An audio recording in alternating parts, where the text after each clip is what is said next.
Assalamualaikum warahmatullahi wabarakatuh. Ibu ucapkan selamat datang di SMP 1 Ranca Ekek. Kalian adalah merupakan insan-insan pilihan sehingga bisa melewati seleksi masuk ke SMP Ranca Ekek ini. Beberapa hari yang lalu atau 2 hari yang lalu kalian sudah mendapatkan materi dalam program MPLS itu, yaitu masa pengenalan lingkungan sekolah pada masa pandemi ya. Nah, untuk pada saat ini Ibu akan bawakan tentang pengenalan mengenai kurikulum 2013.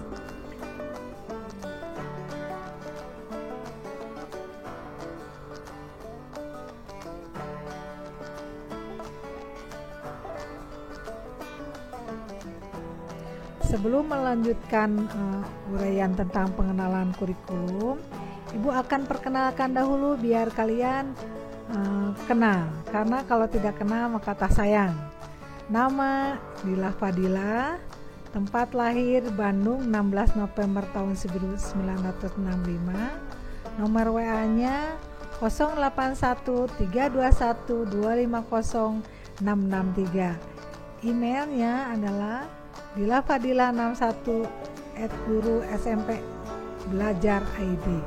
Jabatan pada saat ini Ibu sebagai PKS kurikulum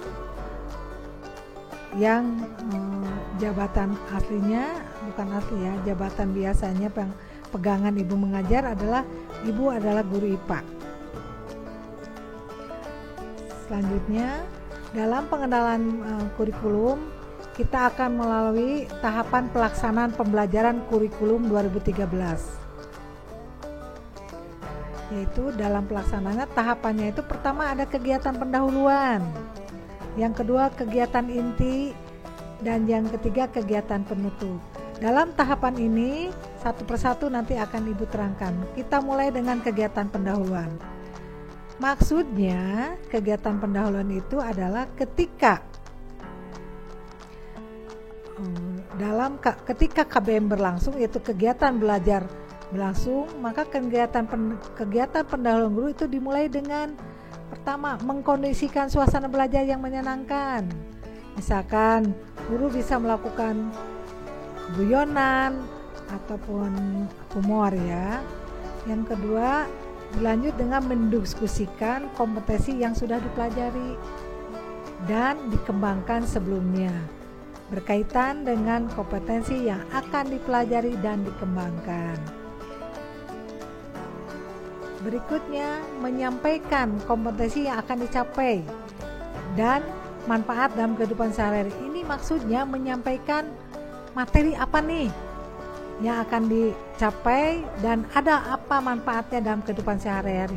Sekalipun hanya misalkan pembelajaran olahraga, itu akan diterangkan ya oleh guru olahraga. Berikutnya dalam kegiatan pendahuluan guru ini yaitu menyampaikan garis besar cakupan materi dan kegiatan yang akan dilakukan. Ini maksudnya setiap guru nanti akan berikan tulisan KD apa saja yang akan dipelajari, kemudian kegiatan pada KD itu dicapai dengan cara bagaimana, apakah biasa diskusi informasi ataupun praktek, itu gimana mata pelajarannya. Selanjutnya menyampaikan lingkup dan teknik penilaian yang akan digunakan. Menyampaikan lingkup dan teknik penilaian yang akan digunakan. Maksudnya teknik itu apakah penilaian pribadi oleh Ibu atau penilaian oleh teman, penilaian oleh diri sendiri, itu juga akan masuk ke dalam penilaian yang akan digunakan. Kemudian jenisnya penilaian itu atau macamnya ada yang bentuk tertulis atau dalam bentuk lisan atau bentuk hasil daripada kalau guru yang praktek, hasil daripada praktek ya, atau proyek yang diberikan. Nah, berikutnya yang kedua, tahapan kedua itu ada kegiatan inti. Nah, kegiatan inti itu apa? Yaitu merupakan proses pembelajaran untuk mencapai kompetensi yang dilakukan secara interaktif, inspiratif, menyenangkan, menantang, memotivasi peserta didik atau siswa untuk berpartisipasi aktif. Jadi begitu, jadi tidak monoton ya, tidak satu center guru, bukan teacher center, tapi betul-betul ada komunikatif ya. Komunikatifnya itu yang ada muatan interaktif, inspiratif, menyenangkan, dan menantang serta memotivasi peserta didik untuk berpartisipasi aktif, serta memberikan ruang yang cukup bagi prakarsa, kreativitas, dan kemandirian sesuai dengan bakat, minat, dan perkembangan fisik serta psikologis peserta didik. Terakhir adalah kegiatan penutup. Kegiatan penutup itu apa? Yaitu kegiatan guru bersama peserta didik. Misalkan membuat rangkuman atau simpulan pelajaran, menyimpulkan. Yang kedua, melakukan refleksi terhadap kegiatan yang sudah dilaksanakan. Refleksi ya, merefleksikan ini ada apa? Maksudnya refleksi itu kita melihat adanya koreksi atau evaluasi tentang kegiatan tadi. Kemudian memberikan umpan balik terhadap proses dan hasil pembelajaran. Yang kedua, kegiatan guru. Nah, kalau kegiatan guru ini kegiatan yang dilakukan oleh guru, tidak melibatkan peserta didik. Itu apa? Pertama, melakukan penilaian. Yang tadi sudah Ibu utarakan, macam penilaian kan bisa penilaian teori atau pengetahuan, praktek, sikap, itu masuk ya. Kemudian yang kedua, merencanakan kegiatan tindak lanjut dalam bentuk pembelajaran remedi. Nah, andaikan kalian misalkan melakukan suatu tes pengetahuan tidak mencapai KKM, maka kalian akan diberi hak untuk melakukan remedi. Yang kedua, program pengayaan. Nah, ini kalau program pengayaan khusus untuk melayani siswa yang sudah jauh dari KKM atau dia ada materi tambahan. Yang ketiga, layanan konseling atau memberikan tugas, baik tugas individual maupun kelompok sesuai dengan hasil belajar peserta didik. Nah, ini layanan konseling yang udah ada yang bertanya tidak ini, silakan ditanyakan, boleh kita layani. Kemudian tugas nih, masalah tugas individual ataupun kelompok, kalian apalagi nih, individual tuh harus betul-betul oleh Anda sendiri ya. Kemudian nah ini penilaian kelompok, jangan biasakan ini penilaian kelompok biarin aja oleh teman lain. Jangan, nanti kita akan lakukan suatu evaluasi ya, interview terhadap yang memberikan atau menyampaikan hasil penilaian kelompoknya ya. Kemudian yang terakhir adalah menyampaikan rencana pembelajaran pada pertemuan berikutnya. Jadi setiap guru, kegiatan guru itu sebelum memulai ataupun menghadapi KBM itu akan menyampaikan rencana pembelajaran untuk pertemuan berikutnya apa. Apakah diberikan dalam bentuk praktek atau memberikan kesempatan ke anak untuk mempresentasikan materi yang belum guru berikan. Itu salah satunya.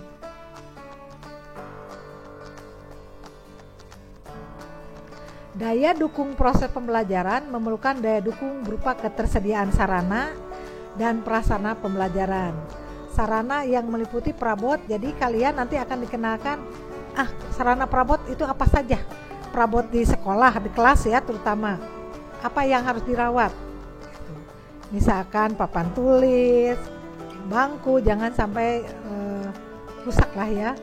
Kemudian peralatan pendidikan, banyak peralatan, misalkan kapur aja, satu kapur saja jangan sampai kalian hamburkan atau dimubadirkan ya dengan cara dibuat iseng bermain, dilempar-lempar.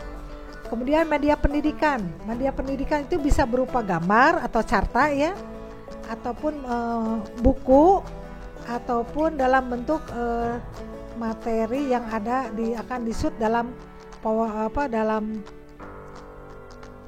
apa istilahnya tuh ya, proyektor. Itu jangan sekali-kali kalian itu mengutak-atik usilan. Nah, kemudian jangan lupa buku juga, kalian bisa mengenal dengan perpustakaan untuk melihat buku. dan sumber belajar lainnya. Misalkan kalian nanti kalau oleh tugas guru akan suruh membuka YouTube atau internet. Selanjutnya, bahan habis pakai serta perlengkapan lain yang diperlukan untuk menunjang proses pembelajaran yang teratur dan berkelanjutan. Nah, prasarana yang ada di sekolah itu meliputi apa saja yang harus kalian kenal. Pertama, lahan. Yang kedua, ruang kelas, ruang pimpinan satuan pendidikan, kalau bahasa familiarnya mah ruang kepala sekolah. Ruang pendidik yaitu ruang guru, ruang tata usaha yaitu ruang pendik, ruang perpustakaan, ruang laboratorium yang alhamdulillah di SMP 1 Rancaikek itu ada 3 laboratorium tuh, yaitu pertama laboratorium IPA, yang kedua laboratorium bahasa, yang ketiga adalah laboratorium komputer.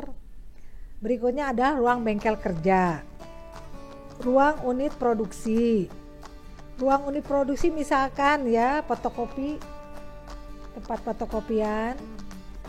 Selanjutnya ini ruang kantin yang kalian idam-idamkan ya, mungkin yang sering diserbu dan semangat. Selanjutnya instalasi daya listrik ya dan jasa. Tempat berolahraga juga harus kalian akan kenal. Tempat beribadah yaitu kita cuma ada masjid ya, karena sesuai dengan dominasi apa yang paling banyak itu dominan itu masjid Islam ya. Tempat bermain sedikit ada, tempat berkreasi siap ada ya, dan ruang tempat lainnya. Kembali lagi ke dalam kegiatan guru. Tadi sudah disinggung bahwa guru itu kegiatannya di antara penilaian. Maka apa aspek penilaian itu apa saja yang akan kalian harus tahu. Yang dinilai itu ada pengetahuan. Nah ini biasanya kalau pengetahuan akan direfleksikan dalam bentuk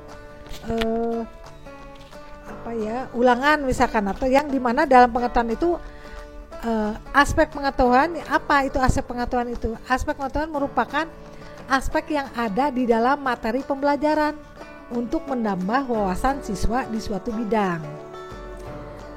Di struktur kurikulum jenjang SMP memiliki bobot pengetahuannya 40% dan 60% aspek karakter.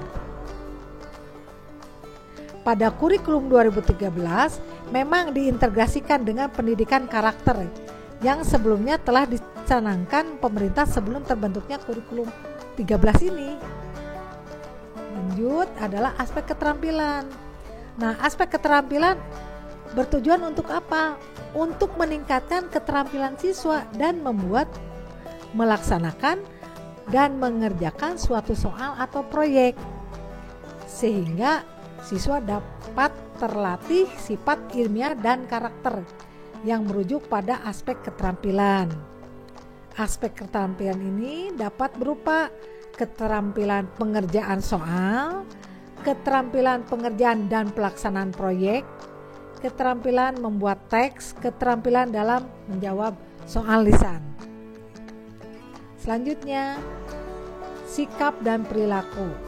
Aspek penilaian sikap dan perilaku merupakan aspek penilaian dengan menilai sikap dan perilaku peserta didik selama proses pembelajaran. Aspek penilaian ini dinilai oleh guru dalam jurnal harian. Jadi bukan tugas guru agama atau PKN, tapi semua guru ya, teman sejawat juga bisa melakukan aspek penilaian, dan itu menjadikan suatu data informasi yang akan ditampung oleh guru dalam sebuah lembaran, dan ini dituangkan dalam sebuah lembaran nilai dan diambil oleh masing-masing peserta didik atau siswa. Mungkin itu saja tentang pengenalan kurikulum 2013. Ibu ucapkan terima kasih atas perhatiannya. Tak lupa Ibu ucapkan thank you and selamat bertemu nanti setelah COVID pandemi ini berakhir. Billahi taufiq wal hidayah. Wassalamualaikum warahmatullahi wabarakatuh.